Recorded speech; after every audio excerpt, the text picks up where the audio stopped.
Hey, it's Ty Screams, and I'm about to give you a recap of what happened on season 46, episode 4 of Survivor. Let's dive in. We start the episode at the Yanu camp, continuing to celebrate after Jeff telling them about Randon being evacuated from the game. Banu takes this opportunity to admit to the talks he had during the journey, calling Kenzie a mastermind, and that Tiff and Q are super close. Everyone is pissed off and see that Banu has to go. Cut to Banu praying to God, saying that he knows he messed up. Then we get to see each tribe's excitement for tree mail, all three guessing the reward to be food.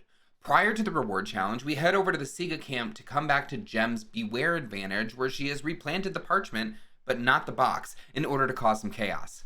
Maria spots the advantage and decides to take the risk and dig for the box, where, alas, they didn't find anything, and Jeff stands back watching it all unfold.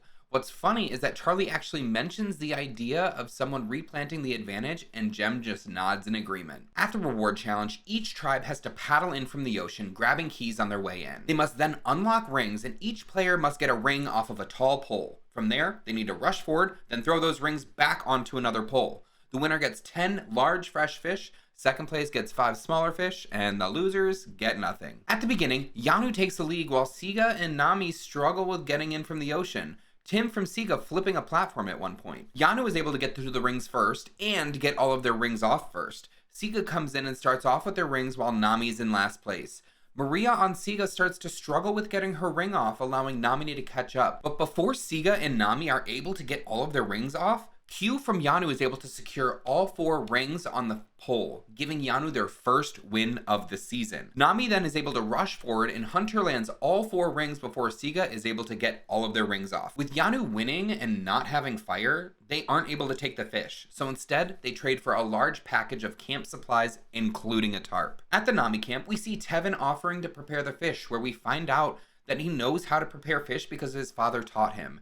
He takes this opportunity to reflect on his father and show his gratitude for everything that he did for Tevin prior to his passing. Yanu is thrilled to have the camp supplies, immediately setting up their new tarp. Q also continues to try to coach Banu in survivor strategy and how to talk to Jeff at tribal council. Banu, wanting to continue to practice, asks Kenzie for help, and she responds saying that she just wants to enjoy their win for 5 minutes. Banu takes this as Kenzie snapping at him and starts to spiral, claiming he feels like a puppet. Kenzie realizes this and needs to do damage control, goes to apologize, where Banu's mood immediately flips. The Siga tribe is sad about their loss, and Ben gives them a bit of a pep talk, and we then hear from Maria about her past, how she's from an immigrant family and how she takes loss hard because of how hard she was pushed to succeed. Back to the Siga Beware advantage hunt, we see that Charlie is frustrated, thinking that they're being duped. And after breaking into an anthill, this only furthers their frustration. Mariah and Jem are talking, and Mariah mentions that she thinks it's Tim who has the Beware advantage.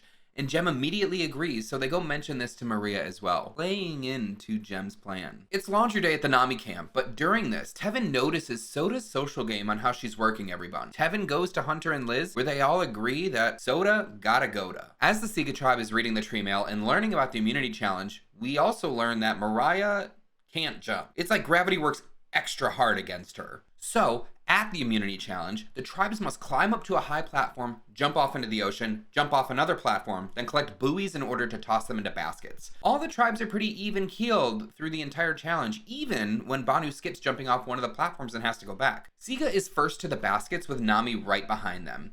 Hunter takes point and lands all 3 on his first try, leaving Siga and Yanu to duke it out. It's between Tim and Q, and Tim is able to land that last shot, sending Yanu back to tribal council. Before we even get back to camp, we see confessionals from all the members of Yanu saying that Banu will be the one going home. Banu knows he's on the bottom, is spiraling, and even starts eavesdropping on the other tribe members, hearing them complain about him. He starts frantically searching for an idol, asking God for help, then blaming God. Kenzie tries to comfort him to no avail. Banu then begs to Tiffany, and she's not having it. Banu just wants to win 1 million hearts. At tribal council, it's pretty clear that Banu is going home, so Jeff just calls it as he sees it and asks if they even need to vote. The tribe says no, and it's set that Banu is going home. But before, we hear his story of growing up in poverty and his path to America.